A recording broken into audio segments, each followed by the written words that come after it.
Good morning, India.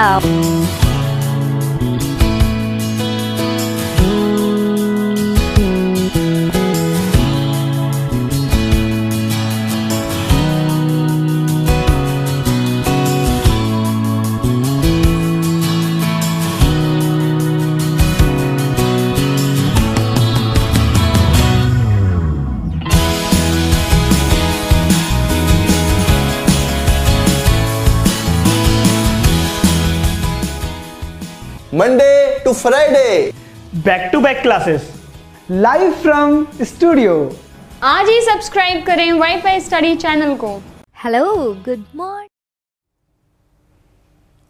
Hello दोस्तों, कैसे हैं आप सभी। Welcome to WiFi study changing the way of learning. मैं साहिल खंडेलवाल आप सबका स्वागत करता हूं इंडिया के number 1 study channel wifi study पर, पार्ट ऑफ एन अकेडमी। जैसा कि आपको पता है, हम ज्योमेट्री पढ़ रहे थे और ज्योमेट्री स्टार्ट करते हैं बिना किसी देरी के। हमारा जो लास्ट टॉपिक था वो था सप्लीमेंट्री एंगल। उसके हमने क्वेश्चंस भी किए, समपूरक कोण के क्वेश्चन किए, पूरक कोण के क्वेश्चन किए।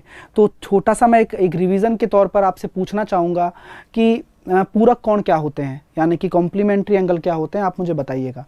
तो जल्दी से मुझे बताएं, क्योंकि हमारी जो ज्योमेट्री चल रही है बहुत अच्छे से मैं एक एक चीज़ क्लियर करके आपको पढ़ाने वाला हूं।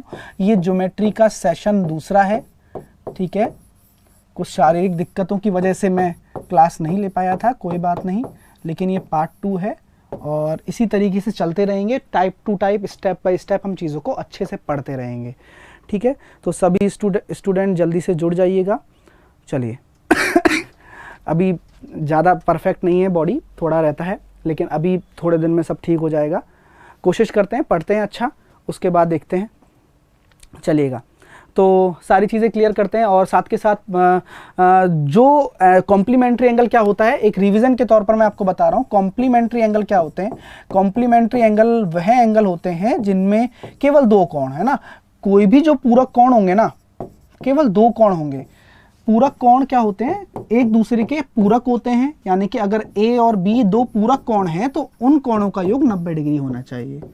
इसी तरीके से सप्लीमेंट्री की अगर मैं बात करूं तो सप्लीमेंट्री एंगल क्या कहलाते हैं? समपूरक कोण कहलाते हैं।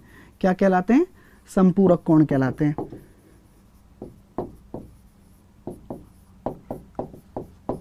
तो उसमें क्या होते हैं? उसमें भी 2 कोण ही होते हैं। उन 2 कोणों का योग 180 डिग्री होना चाहिए। तो कभी भी बहुत सारे स्टूडेंटों को अक्सर ये कन्फ्यूजन रहता ही होगा अक्सर कि क्या समपूरक कोण रैखिक कोण युग्म है क्या? नहीं। क्या ये स्ट्रेट एंगल है क्या? ऐसा नहीं है। हर चीज़ की अपनी अपनी परिभाषा है। समपूरक कोण समपूरक कोण कहलाएगा, रैखिक कोण रैखिक कोण है। उसमें कितने भी एंगल आ सकते हैं। जैसा कि आप जानते होंगे कि अगर मैं लीनियर पेयर आपको पढ़ाऊंगा भी है ना, लीनियर पेयर में आप कितने भी एंगल लाइए, सबका सम कितना होगा? 180 डिग्री होगा, ठीक है। तो बिना किसी देरी के स्टार्ट करते हैं। अगला जो एंगल था, अगला जो पॉइंट था वो 9th पॉइंट, एडजेसेंट एंगल।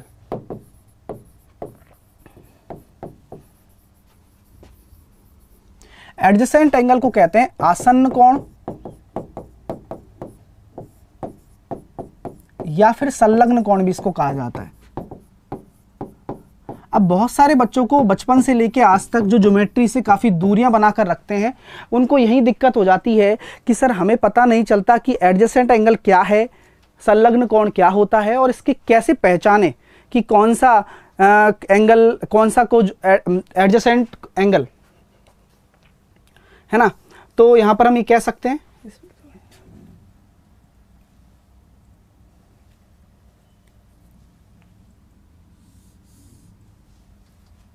चलिए ठीक है ना। तो आसन्न कोण क्या होता है? तो अगर मैं आपसे बात करूं कि कोई भी मैंने एक वर्टेक्स मान लिया, कोई भी एक वर्टेक्स मान लिया, उस पे एक एंगल मैंने ऐसे बना दिया, एक लाइन मैंने, एक किरण मैंने ऐसे बना दी, एक रे मैंने ऐसे बना दी, ठीक है। तो ये मैंने मान लिया इसको O, इसको मैंने मान लिया A, इसको मैंने मान लिया B, इसको मैंने मान लिया C। और यहाँ पर जो आपको एंगल दिख रहा है, ये आपका एंगल 1 है और ये आपका एंगल 2 है। तो मैं आपसे ये कहूँगा कि आपके, हाँ, तो ये मैं आपसे ये कहूँगा कि जो एंगल और 1 और 2 है ना, ये 1 और 2 है ना आपके, ये क्या हैं? आपके एडजेसेंट एंगल हैं। आप कहोगे सर ऐसा क्या हो गया, आपने डायरेक्टली इनको नाम कैसे दे दिया कि ये जो एंगल है एडजेसेंट एंगल है। तो एडजेसेंट एंगल क्या होते हैं मैं आपको बता देता हूं कि वह एंगल जो किन्हीं एक कॉमन लाइन पर बने हो। एक कॉमन लाइन है यानी कि क्या मैं ये कह सकता हूं कि हर एक प्रॉपर्टी होती है एडजेसेंट एंगल की, उनका एक कॉमन वर्टेक्स होना चाहिए। ये क्या होता है, वर्टेक्स होता है। वर्टेक्स को कहते हैं शीर्ष, यानी कि एडजेसेंट एंगल तभी होगा तब उनका कॉमन शीर्ष हो। तो पहली कंडीशन क्या है, पहली शर्त क्या है आसन्न कोण होने की, पहली शर्त आप समझ लीजिएगा। तो हम ये कह सकते हैं कि उनका वर्टेक्स कॉमन हो।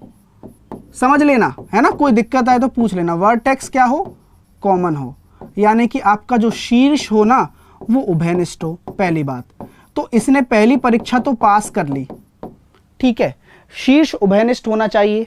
दूसरा क्या कंडीशन होती है, दूसरी कंडीशन इस प्रकार से आपके सामने आती है कि जो एक लाइन होनी चाहिए ना वो कॉमन होनी चाहिए, इन दोनों के बीच में कॉमन लाइन होनी चाहिए।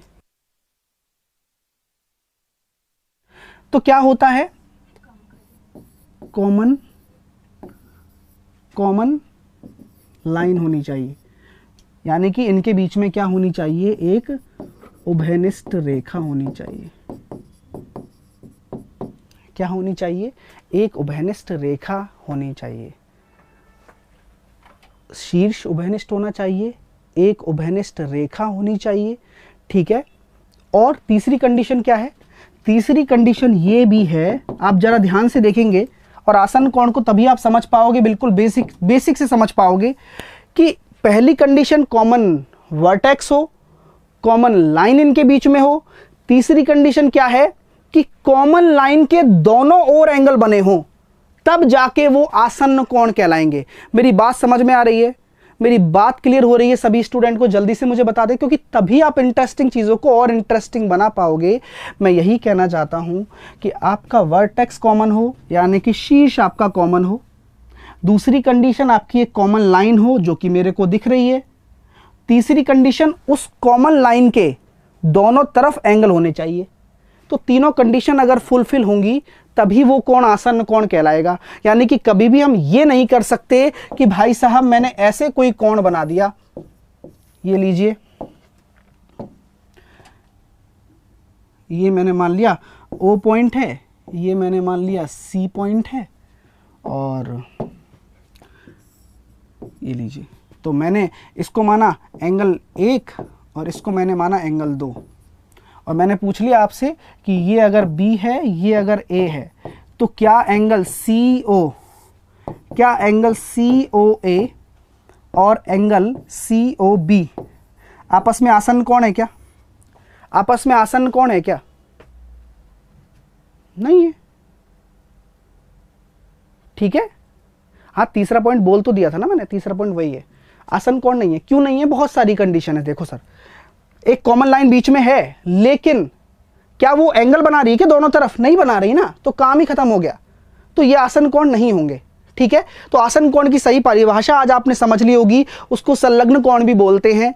और ऐसा मैंने नहीं बोला है, ध्यान रखना, कि आसन्न कोण बराबर होते हैं, ऐसा मैंने कुछ नहीं बोला है। भाषा का बहुत ही अच्छे से उपयोग करना सीखना, क्योंकि छोटी छोटी चीजें आपको गलत और सही में फर्क नहीं बता पाएंगी। तो मेरी बात आपको समझ में आ गई होगी। मैंने बस बोला है कि आसन्न कोण की पहचान किस प्रकार कर सकते हो। मैंने ये बिल्कुल भी नहीं बोला कि आसन्न कोण बराबर होते हैं, नहीं बोला है, ठीक है। चलिए आगे चलते हैं अगले कॉन्सेप्ट की तरफ। अगला कॉन्सेप्ट क्या है? अगला कॉन्सेप्ट आपके सामने आ रहा है लीनियर पेयर वाला, ठीक है, कोणों का रैखिक युग्म। क्या पढ़ाने वाला हूं अब? अगला जो 10th एंगल है आपका, कोणों का रैखिक युग्म। कोणों का रैखिक युग्म, इसको बोलते हैं linear pair of angle.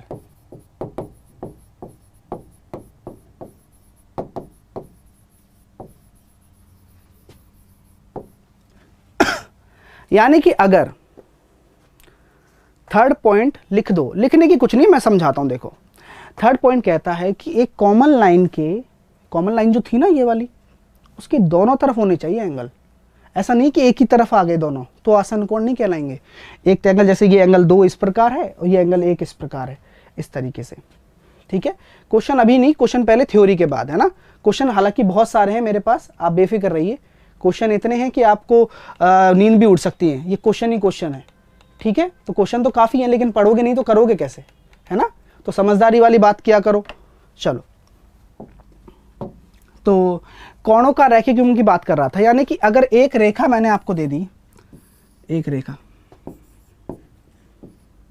A O B मेरी एक रेखा है, उसके बाद मैंने यहाँ पर बोल दिया कि भैया ये मैंने कोई एक अलग से लाइन खींच दी यहाँ पर, जिसको मैंने बोल दिया सी, और ये मैंने बोल दिया एक्स, और ये मैंने बोल दिया वाई।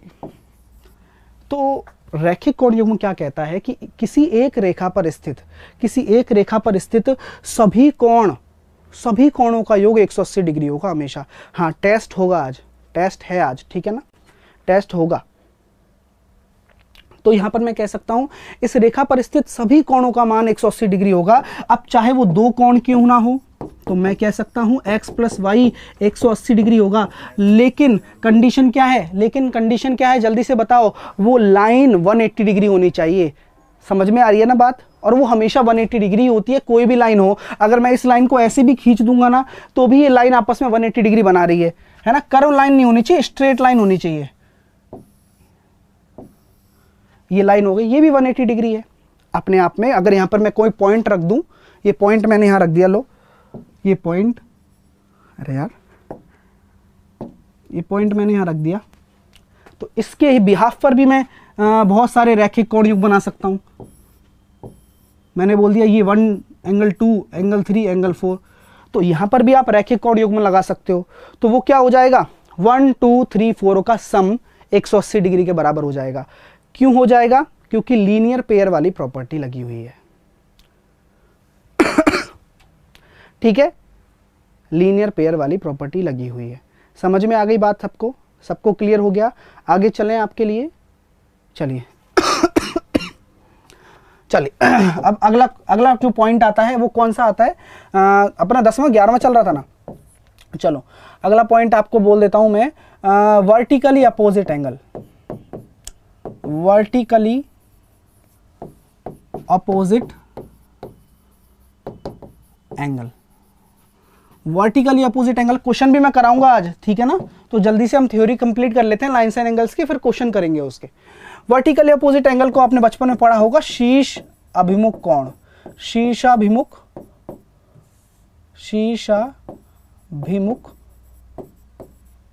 कोण।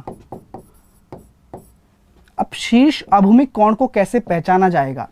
शीर्ष अभिमुख कोण बहुत प्यारा कोण होता है। कभी भी दो लाइंस आपस में एक दूसरे को इंटरसेक्ट कर दें, दो लाइन आपस में एक दूसरे को इंटरसेक्ट कर दें केवल एक बार, तो दिख रहा है इंटरसेक्शन पॉइंट। इंटरसेक्शन पॉइंट के चारों तरफ अलग अलग कोण बन जाते हैं, आपको दिख ही रहा होगा। मैंने इसको ए भी माना, इसको मैंने माना सी डी। अब हमारे कौन कौन से कोण बन गए, एक कोण हमारा ये बन गया जिसको हम बोल देंगे एंगल 1, एक कोण हमारा बन गया एंगल 2, एक कोण हमारा बन गया एंगल 3, एक कोण हमारा बन गया एंगल 4। तो मेरी बातों को अब ध्यान से और गौर से सुनिएगा कि किन्हीं भी दो लाइनों का इंटरसेक्शन पॉइंट, किन्हीं भी दो लाइनों का, अब बोला गया है when two line intersect each other vertically opposite angle are formed. ठीक है ना, दो लाइन आपस में इंटरसेक्ट करती हैं तो शीर्ष अभिमुख कोण बन जाते हैं। शीर्ष अभिमुख कोण आपस में बराबर होते हैं, यानी कि आमने सामने वाले कोण आपस में बराबर होंगे। ये बात आपके दिमाग में रखनी है, इसलिए मैं लिख भी रहा हूं और जो लिख रहा हूं वही सत्य है, तो ध्यान रखिएगा। तो एंगल 1 बराबर आपका एंगल 2 होगा और एंगल 3 बराबर आपका एंगल 4 होगा। इसका कारण क्या है, कारण आप ये कह सकते हैं क्योंकि ये जो कोण है शीर्ष अभिमुख कोण है। ठीक है मेरे प्यारे स्टूडेंट्स, सबको क्लियर हो गई क्या बात। चलें आगे और अच्छी चीजें पढ़ते हैं, चलिएगा। अब अगली लास्ट लाइन्स एंड एंगल्स की लास्ट प्रॉपर्टियों में से आते हैं और अच्छे एंगल क्या होते हैं, चलिएगा। अब मैं आपको बता देता हूं, हर एक चीज को बताता हूं, देखिएगा। Angle made by a transversal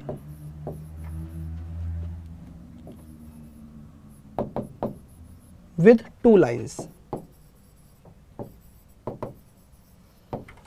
दो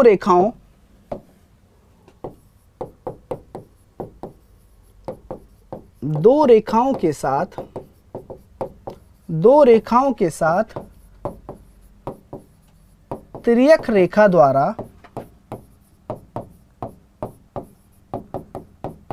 बनाए गए कोण। अब ये बड़ी प्रॉपर्टी है और आपको इतना कुछ सीखने को मिलेगा और उसके बाद हम क्वेश्चन करने वाले हैं। तो गाइस रेडी हो जाइए आप सभी स्टूडेंट, और आप सभी से यही कहूँगा कि फर्स्ट क्लास ज्योमेट्री पढ़ाने वाला हूँ। आप वीडियो को पूरा देखना, लाइक करना तो बिल्कुल मत भूलना, शेयर करना तो बिल्कुल भी मत भूलना, ठीक है ना। ये मैं आपसे एक बार ही कह रहा हूँ, उसके बाद बाकी आपकी मर्जी है।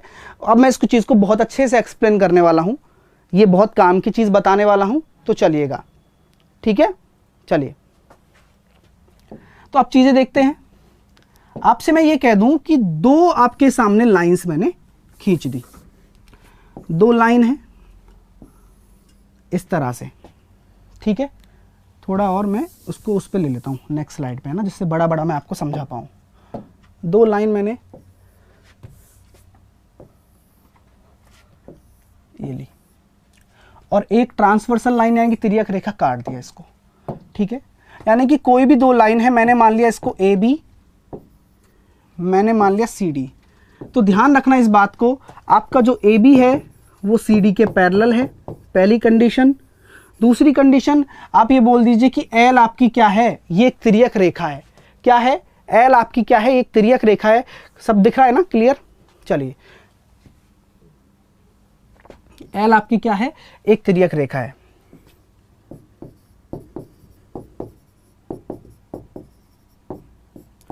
यानी कि ट्रांसवर्सल लाइन, ठीक है, ट्रांसवर्सल लाइन है, ठीक है। अब मैं आपसे ये कहना चाहता हूं कि ये बहुत सारे एंगल बना रहे हैं।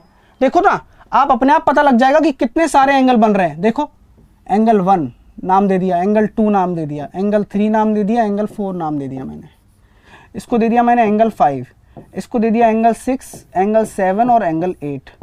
तो जल्दी से देख लीजिए आप सभी स्टूडेंट, सबसे पहला एंगल हम इंट्रोड्यूस कर रहे हैं। अब यहां के अलग अलग एंगल आएंगे। देखो corresponding angle, corresponding angle, corresponding angle किसको बोलते हैं, संगत कोण। नाम संगत है, संगत क्या होती है पता है क्या आपको, यानी कि आपका दोस्त कुछ भी काम कर रहा हो, अच्छा हो चाहे बुरा, आप उसकी संगत में आ जाते हैं, यानी कि वो कोण आपका क्या हो जाता है, संगत कोण हो जाता है। इसी तरीके से आपकी सारी ये कोण है, ठीक है।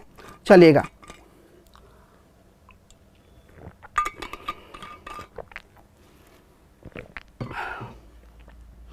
तो संगत कोण के बारे में आपको मैं बता देता हूं। संगत कोण क्या कोण होता है कि तिर्यक रेखा है ना, जो ये लाइंस हैं, लाइन के एक तरफ सेम पोजीशन में स्थित एंगल को संगत कोण बोलते हैं, सेम पोजीशन में। और संगत कोण आपस में बराबर और होते हैं, ध्यान और रखना। यानी कि अगर मैं आपसे बात करूं, जो संगत कोण होंगे वो आपस में बराबर होंगे, पहली बात तो यहां पर मैं ये कह सकता हूं संगत कोण कौन कौन से, मैं ये देख रहा हूं और आपको भी दिखाना चाहता हूं। सामने देखिएगा, ये मेरी लाइन है और यहीं तो दोनों इंटरसेक्ट हो रही हैं लाइनें, तिर्यक रेखा और ये।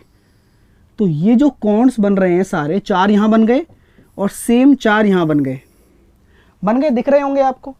अब इनका आपस में एक संबंध है। अब ये वही वाली बात आ गई ना कि ये नीचे वाला घर, भाई प्लॉट कटे हुए हैं, ऊपर 4 फैमिली रहते हैं और नीचे भी 4 लोग रहते हैं एक फैमिली में।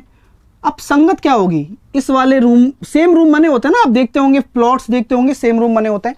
तो यहां पर देखो ये एक है ना, ये एक, ये 5 के संगत है, क्योंकि ये भी लाइन के ऊपर है, ये भी लाइन के ऊपर है।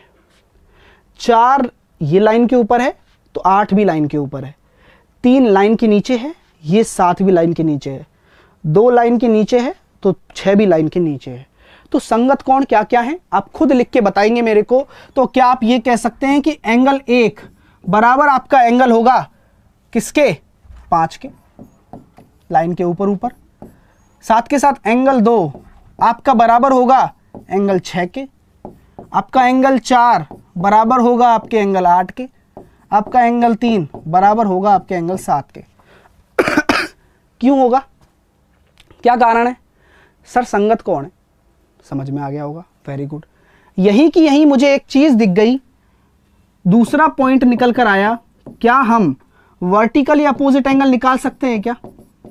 वर्टिकली अपोजिट एंगल यानी कि शीर्ष अभिमुख कोण, शीर्षाभिमुख कोण बिल्कुल निकाल सकते हैं। क्योंकि मैंने जब एक लाइन बनाई थी ना, तो ये वही वाली बात आ गई, दो तिर्यक रेखाओं को एक दूसरे को काटें तो एक प्रतिच्छेदन बिंदु बन रहा है, जो कि ये रहा। तो इस प्रतिच्छेदन बिंदु के आमने सामने वाले कोण बराबर हो जाएंगे। क्यों हो जाएंगे? वर्टिकली अपोजिट एंगल हैं। तो हम ये कह सकते हैं यहाँ पर वर्टिकली अपोजिट एंगल पता लग चुके हैं सर हमें। कौन कौन से हैं सर? एंगल 2 बराबर एंगल 4 होगा, बराबर होते हैं शीर्ष अभिमुख कोण, बताया था मैंने। एंगल 1 बराबर आपका एंगल 3 होगा, ठीक है। इसी प्रकार एंगल 5 बराबर एंगल 7 होगा और एंगल 8 बराबर एंगल 6 होगा। किसी को कोई आपत्ति, किसी को कोई दिक्कत? यहाँ तक मेरे प्यारे स्टूडेंट को अच्छे क्वेश्चन कराऊंगा, आप थोड़ा दिमाग रखना बस, ठीक है। अब बात करता हूं अल्टरनेटिव एंगल की। एकांतर कोण आप सबका फेवरेट होगा बचपन से ही, क्योंकि होता ही है ये फेवरेट। तो तीसरा एंगल क्या आ जाता है? अल्टरनेटिव एंगल, वो भी आपस में बराबर होते हैं। Alternative angle,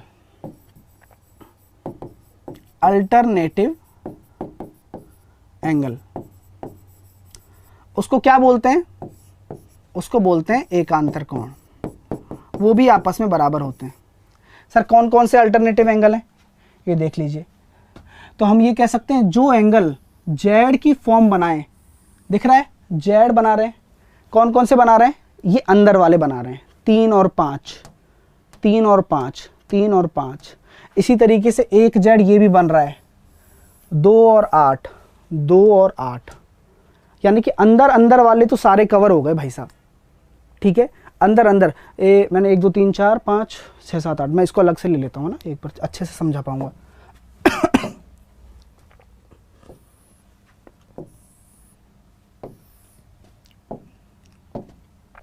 1 2 3 4 5 6 7 8।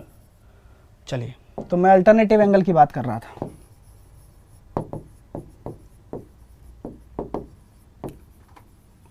तो अल्टरनेटिव एंगल यानी कि एकांतर कोण।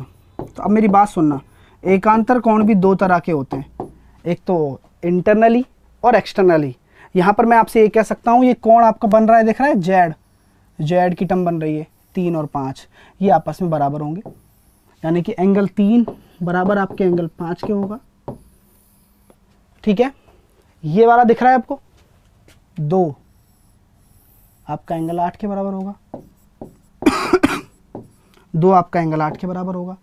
साथ के साथ में ये तो क्या हो गए? ये हो गए internal, internal alternative angle, internal alternative angle, internal alternative angle. अंदर अंदर के कोण ही तो आए, 2 आ गया, 8 आ गया, 3 आ गया, 5 आ गया। सर बाहर वालों का क्या है? बाहर के भी होते हैं। यानी कि ये तो अंतः एकांतर कोण हो गए, ठीक है। ये क्या हो गए? अंतः एकांतर कोण। तो बाह्य एकांतर कोण भी होते हैं, जी बिल्कुल होते हैं। एक्सटर्नल अल्टरनेटिव एंगल यानी कि बाह्य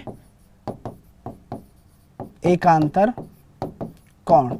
जैसे कि सर कैसे निकालेंगे बाह्य एकांतर कोण को? तो आपको मैं बता देता हूं। ये जो लाइन थी ना, अब जब आपने इस लाइन के अंदर के ले लिए तो बाहर के ले लो। 4 बराबर हो जाएगा आपके 6 के, 4 आपका हो जाएगा 6 का बाह्य और 1 हो जाएगा 7 का। तो लिख लो, तो 4 बराबर हो जाएगा आपके 6 के और 1 बराबर हो जाएगा आपके 7 के, ठीक है।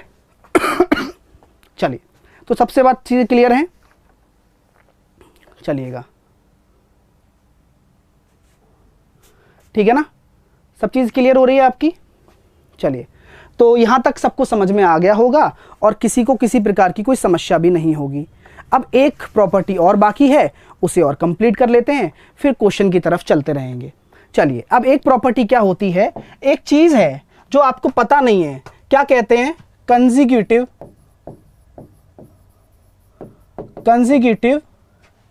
इंटरनल एंगल क्या होता है सर, और ये कब बनता है, कौन सी आकृति में बनता है, इसको बोलते हैं क्रमागत अंतःकोण। क्रमागत अंतःकोण।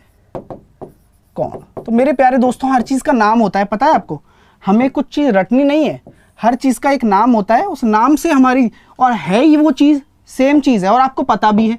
आप अभी मुझे सब बताओगे, देखना, मेरे से ये बोला गया 1 यहाँ लिख दिया मैंने, 2 यहाँ लिख दिया, 3 और 4, 5, 6, 7 और 8।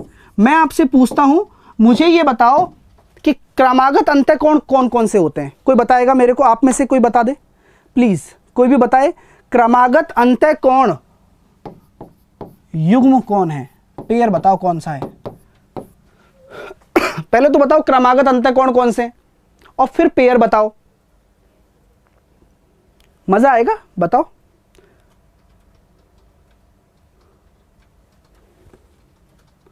Consecutive internal, very good Nitin Soni ने सही आंसर दिया है, वेरी गुड नितिन।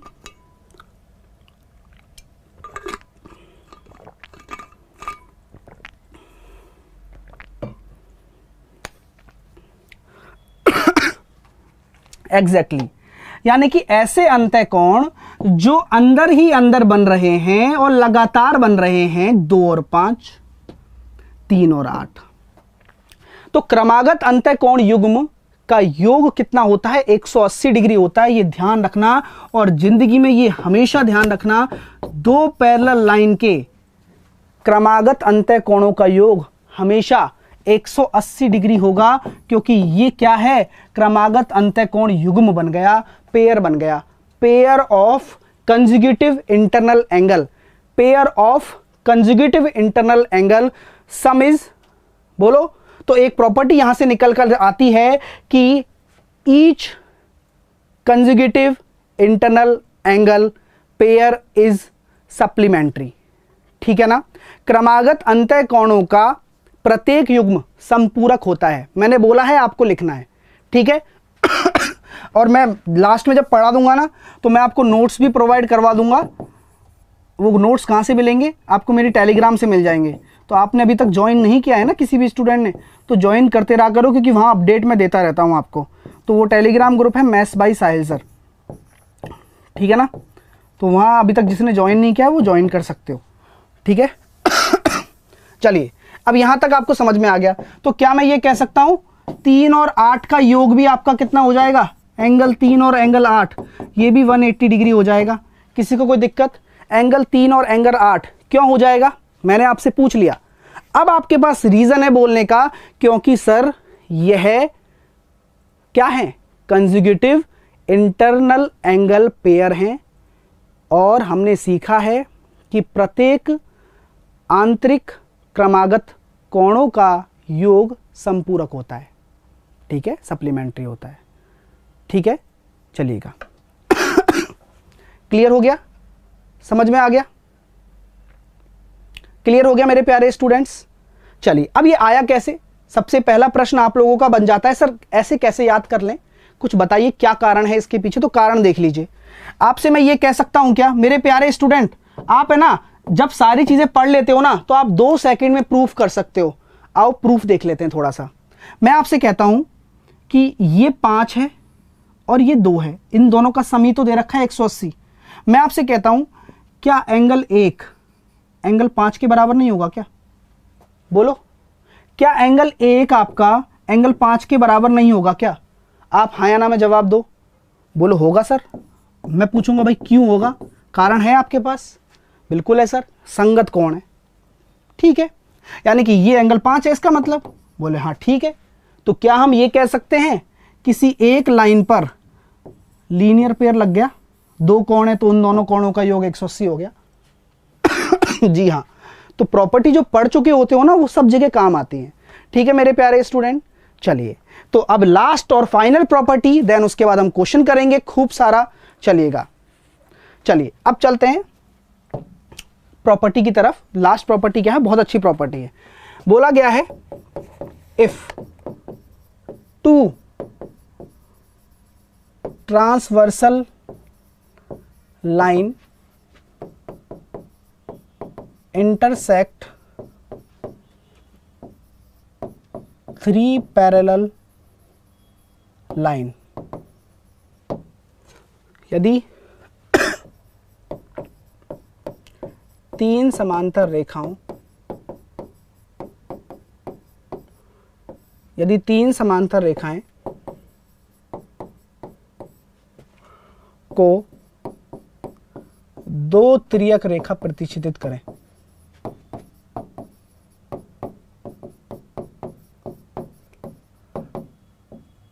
प्रतिच्छेदित करें। देखो प्रॉपर्टी देखना, मजेदार प्रॉपर्टी है। ठीक है, प्रॉपर्टी क्या है कि मैंने क्या कह दी, तीन समांतर लाइन खींच दी और इनको क्या कर रहा है, दो तिर्यक रेखाएं प्रतिच्छेदित कर रही हैं। ठीक है, क्वेश्चन बनते हैं इस पे। अब वो लाइन 50 भी हो सकती है, ऐसा कुछ नहीं है कि तीन ही होंगी, लेकिन प्रॉपर्टी आपको समझनी है कि तीन अगर ले लें और दो तिर्यक रेखा ले लें तो कोई फर्क नहीं पड़ता, क्या कंडीशन है वो दिमाग में रखना। तो मैं तीन लाइन खींच देता हूं और दो तिर्यक लाइनें से इनको प्रतिच्छेदित कर देता हूं, जैसा कि प्रश्न में बोला गया है।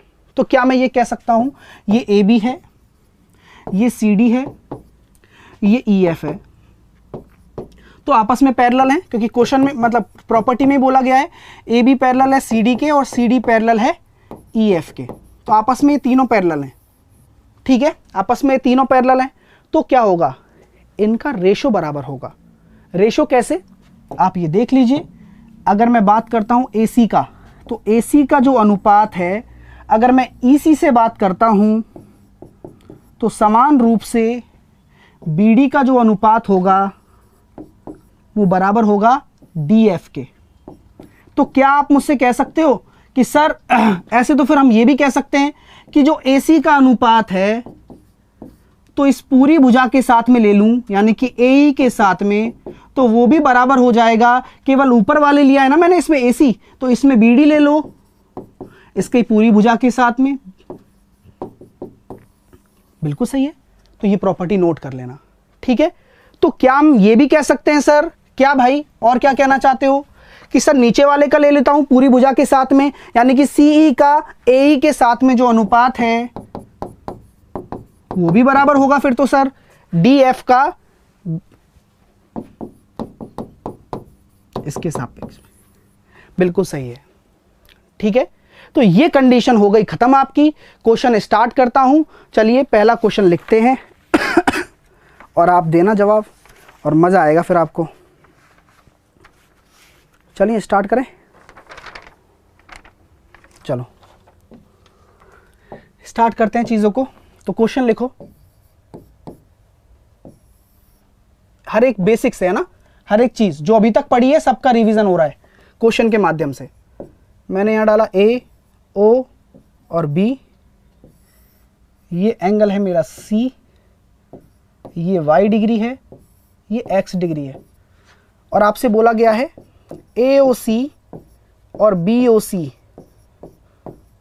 आर इन लीनियर पेयर, यानी कि रैखिक कोण युग्म है।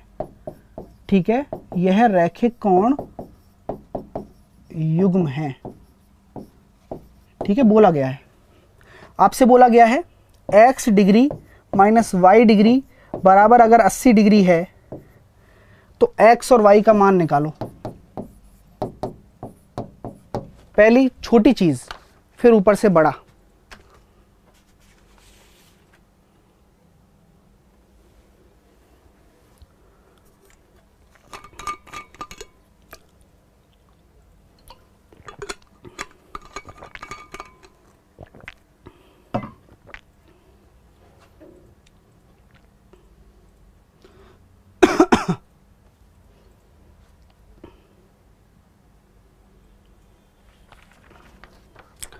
तो जल्दी से इस प्रश्न का आंसर निकालें फटाफट से, क्योंकि ज़्यादा कठिन नहीं है।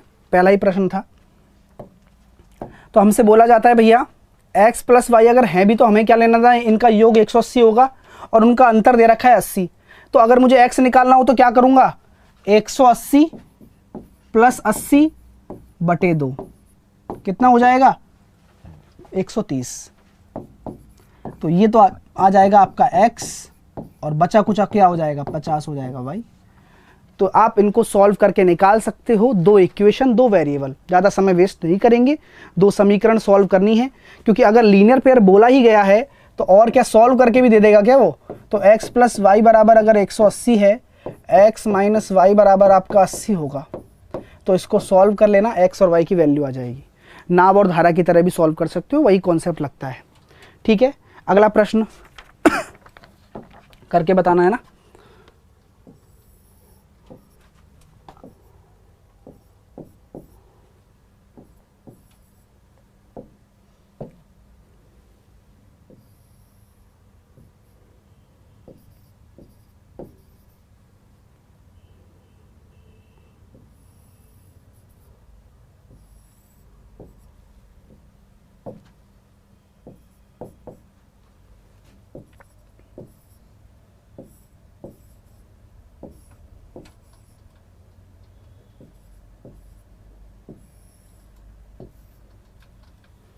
आपको दे रखा है angle R O Q 90 degree है, ए अनुपात बी आपका 2 अनुपात 3 है। एंगल सी का मान निकालिए, निकालिए एंगल सी का मान।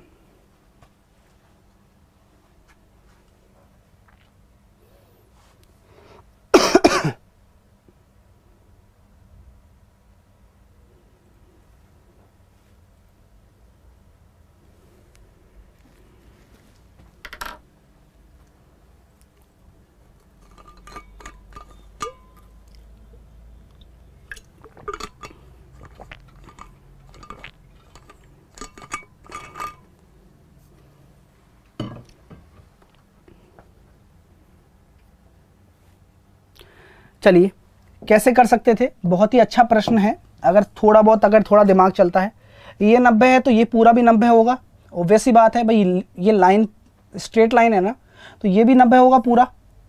ए अनुपात बी कितना दे रखा है, 2 अनुपात 3। तो इसी अनुपात में आप एंगल को बांटोगे, क्योंकि ये एंगलों का ही तो अनुपात दे रखा है। यानी कि मैं ये कह सकता हूं कि 5 अनुपात बराबर अगर 90 डिग्री है तो 1 अनुपात बराबर कितना हो जाएगा, 18 डिग्री। अब आप लोग मुझे बताओ एंगल बी कितना हो जाएगा, एंगल बी 54 डिग्री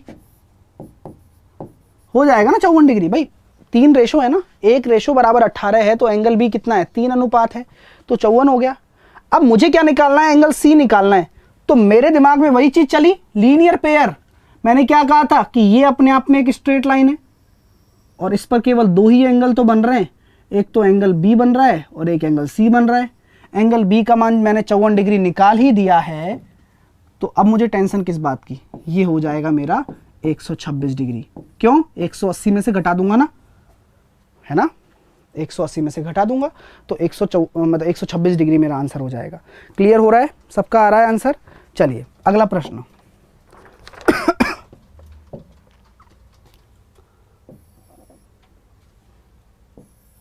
और थोड़ी तबीयत खराब है इसलिए स्लो हो रहा है, तो माफ़ी चाहता हूँ इस चीज़ के लिए। बस पढ़ाई कर लो, है ना। कुछ बच्चे कह रहे हैं थोड़ा फास्ट, भाई हो रहा है जैसा कर लो। ज़्यादा तेज़ बोलूँगा तो खांसी उठेगी, ठीक है ना। ए बी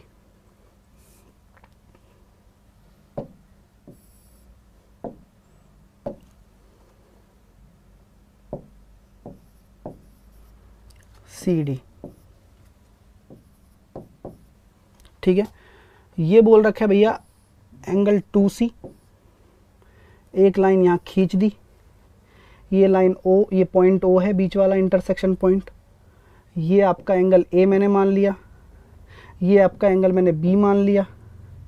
ये पॉइंट मैं आपसे कह देता हूँ एंगल पॉइंट E है आपका ये, ठीक है। ये B हो गया, ये E हो गया। ये भाई साहब दे रखा है 75 डिग्री और ये आपको दे रखा है 4B, ठीक है। अब आपको दे रखा है क्वेश्चन में एंगल COE आपका 75 डिग्री है, वो तो हमें पता है। तो बताइए ए बी सी का मान क्या होगा? तीनों का मान बता दो, ए बी सी तीनों का मान।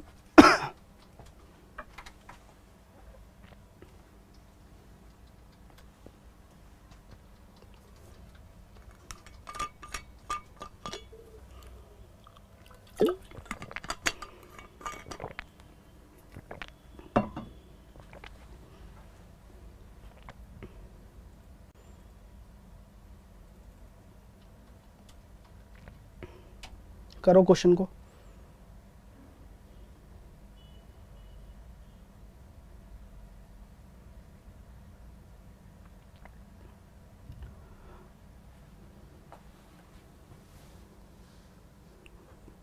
एंगल बी तो सही निकाला है प्रदीप आपने, 21, ठीक है। एंगल ए सुरभि ने 84 सही निकाला है, कोई दिक्कत नहीं। अजय ने तीनों निकाल दिए हैं, लेकिन अजय आपका सी गलत है, 96 गलत है ना, एंगल सी गलत है आपका। चलो देखते हैं। तो क्या कहानी है, बस जो पढ़ाया उसी में से आएगा, देख लेना इसमें, क्योंकि अभी मैं सारी चीज़ें क्लियर भी कर रहा हूँ आपको पहले ही। तो मैं आपसे ये कह सकता हूँ कि दो लाइनें अगर एक दूसरे को इंटरसेक्ट करती हैं तो इंटरसेक्शन पॉइंट जो होता है उसके दोनों तरफ वर्टिकल या अपोजिट एंगल बनते हैं और वो आपस में बराबर होते हैं। तो एंगल ए बराबर 4B हो जाएगा, पहली कंडीशन तो ये रही। इससे क्या फ़ायदा उठाओगे सर आप? इससे मैं ये फ़ायदा उठाऊंगा कि मैं एंगल बी का मान निकाल लूँगा। क्यों, कैसे निकालेंगे? ज़रा दिमाग से सोचना मेरे प्यारे स्टूडेंट। क्या मैं ये कह सकता हूँ कि ये एक लीनियर लाइन है और इस पर सारे एंगल देखो फ्लैट बन रहे हैं, सारे के सारे बन रहे हैं ना, जिसमें ये एंगल बी है, ये 75 डिग्री है, ये 4B है। यानी कि क्या मैं ये कह सकता हूँ 5B प्लस 75 डिग्री बराबर 180। तो यहां से मेरा B निकल कर आ जाएगा 21 डिग्री। अब जब मेरा B निकल कर आ गया 21 डिग्री तो AB निकल कर आ जाएगा 84 डिग्री। चलिए यहां तक बात समझ में आ गई।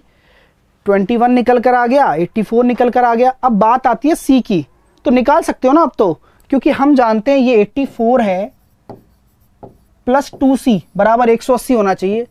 2C प्लस 84 बराबर 180, तो 2C बराबर 96, C बराबर 48।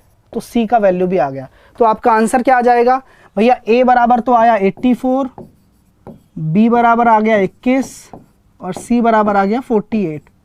तो ये आपके तीनों आंसर आ गए होंगे और आपने कर भी लिया होगा। क्लियर है?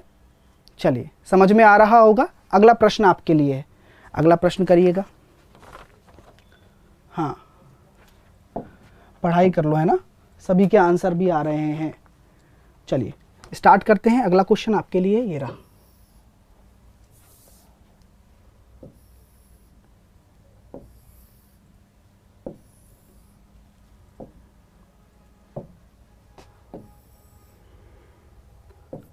PQ RS TU, यहां बोला गया है आपसे angle A, angle B, angle C। ठीक है, ये क्या बोला गया है? PQ आपका समांतर है RS के, RS आपका समांतर है TU के, B अनुपात C आपको दे रखा है 3:7। तो A की वैल्यू निकालो, तो A की वैल्यू निकालो।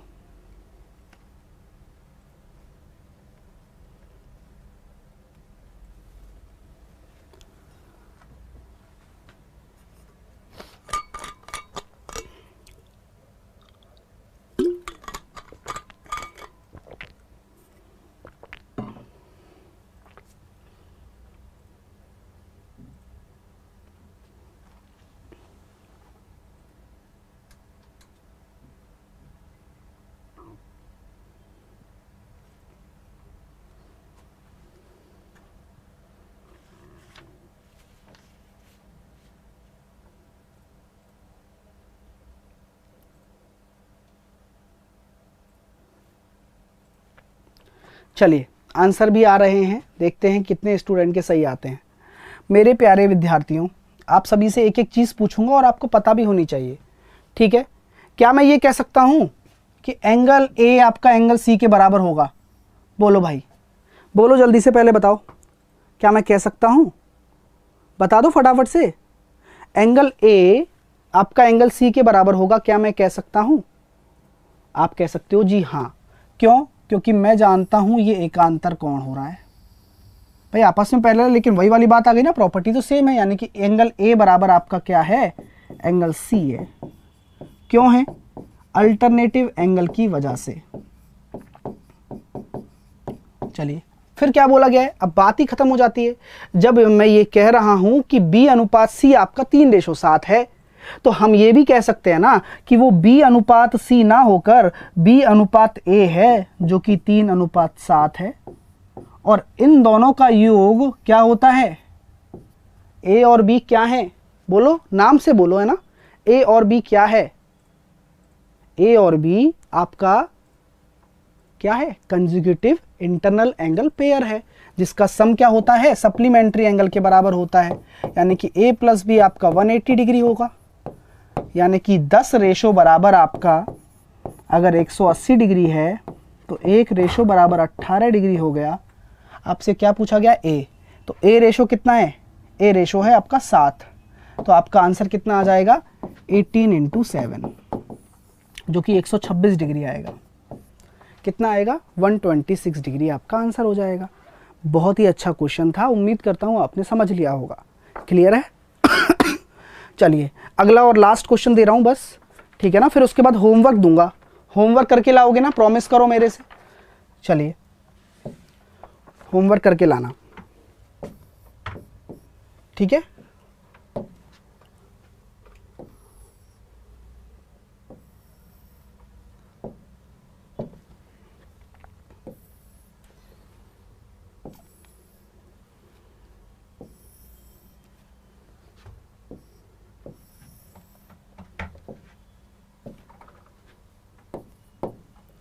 AB CD EF GH क्या बोला गया है? सारे पैरेलल हैं। AB आपका पैरेलल है CD के, CD पैरेलल है EF के, EF पैरेलल है GH के।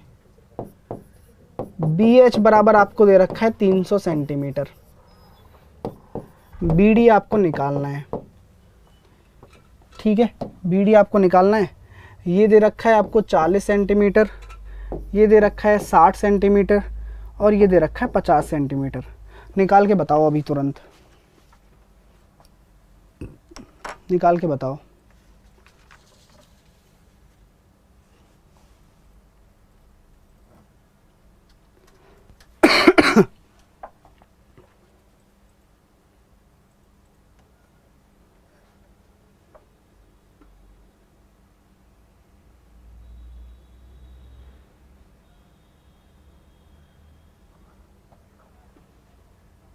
तो क्या मैंने बताया था आपको कि भैया बात किस में की जा रही है? BH और BD में तुलना करना है। तो BD ये रहा और BH पूरा, तो सिंपल लॉजिक यहाँ भी लगा दो। AC लेना है, यहाँ से AC ले लिया 40, नीचे कितना है? पूरा 40, 60, 100, 150। तो मेरे प्यारे दोस्तों, आप इसको इस तरह से भी कर सकते हो अगर दिमाग लगाना चाहो। ये 150 है तो ये 300 है, ये 40 है तो ये 80 हो जाएगा, ठीक है। ये 150 है तो ये 300 है, ये 40 है तो ये 80 हो जाएगा, ऐसे कर सकते हो। तो ये 60 है तो ये 120 हो जाएगा, ये 50 है तो ये 100 हो जाएगा। अब अलग अलग कॉम्बिनेशन बन सकते हैं, रेशो है सारा, ठीक है। चलिए अब होमवर्क नोट कर लीजिए, ठीक है। तो ये होमवर्क के क्वेश्चंस हैं सारे के सारे। वाईफाई स्टडी ऐप पर आपको इसकी PDF मिल जाएगी, ठीक है ना। तो ये पहला क्वेश्चन देखिए, पहला क्वेश्चन, दूसरा, तीसरा, चौथा, 5, 6, मज़ा आएगा, 7, 8 और 9, 10, 11, 12, 13, ठीक है। तो 13 क्वेश्चन है। साथ के साथ अगर आप NTPC की तैयारी कर रहे हैं तो डेफिनेटली आप सिलेक्शन लेंगे इस बार, क्योंकि आपके पेपर हो जाएगा। उसके लिए आपको क्या करना है? स्पीड अगर आपको बढ़ानी है तो प्रैक्टिस भी करिए, एक्यूरेसी बढ़ानी है तो भी प्रैक्टिस, और सिलेक्शन लेना है तो आपको नंबर ऑफ क्वेश्चंस पे डिपेंड रहना पड़ेगा। आपके लिए बूस्टर चालू कर दिया गया है अनअकैडमी प्लस पर। उसका मेन फोकस आपको एग्जाम ओरिएंटेड प्रैक्टिस करवाना है। आप एग्जाम ओरिएंटेड प्रैक्टिस करेंगे तो आपको कोड लगाना है वाईफाई एनटीपीसी, जिससे कि आपको अनअकैडमी पर 10% का डिस्काउंट मिल जाएगा तुरंत। ठीक है, तो मेरा मैथ का बूस्टर चल ही रहा है, बहुत अच्छी प्रैक्टिस चल रही है स्टूडेंट्स की, आप ज्वाइन कर सकते हैं। इस तरीके से आपको मैं बता देता हूँ कैसे लेना है। इस पर ये सब कुछ मिलेगा आपको, और भी एडिशनल जो भी कोर्सेस हैं वो सब मिलेंगे सिर्फ एक ही कोड के माध्यम से, वाईफाई एनटीपीसी। ठीक है, WIFI एनटीपीसी के माध्यम से। कैसे लेना है एक बार मैं आपको बता देता हूँ। अनअकैडमी ओपन कर लेंगे। ओपन करने के बाद में रेलवे एग्ज़ाम सेलेक्ट करेंगे। रेलवे एग्ज़ाम के बाद में गेट सब्सक्रिप्शन पर जाकर 6 महीने 3 महीने का भी आप ले सकते हैं, जिससे कि आप बूस्टर को अच्छे से लगा पाएँ। तो ज़रूर ले लेना, क्योंकि 3 महीने की आपको अगर मैं कीमत बताऊं तो 2250 रुपये है मात्र आफ्टर डिस्काउंट। डिस्काउंट कैसे मिलेगा? आप वाईफाई एनटीपीसी कोड लगाएंगे, WIFI एनटीपीसी अप्लाई कर देंगे उसको, तो रेफरल कोड अप्लाइड हो जाएगा। सारे के सारे कोर्स आपको अनअकैडमी प्लस पर मिल जाएंगे। Use code wifi NTPC for 10% discount. आप मुझे टेलीग्राम पर भी फॉलो, ये मेरा टेलीग्राम चैनल है मैथ्स बाय साहिल सर, आप मुझे यहाँ पर फॉलो कर सकते हैं। अगर आपको क्लास अच्छी लगी है तो मेरे सभी विद्यार्थियों से मैं यही कहूँगा कि वीडियो को लाइक करके शेयर करके ज़रूर जाएं, और अपने दोस्तों तक भी शेयर करें। Bye bye, take care, hope you like it, love you all.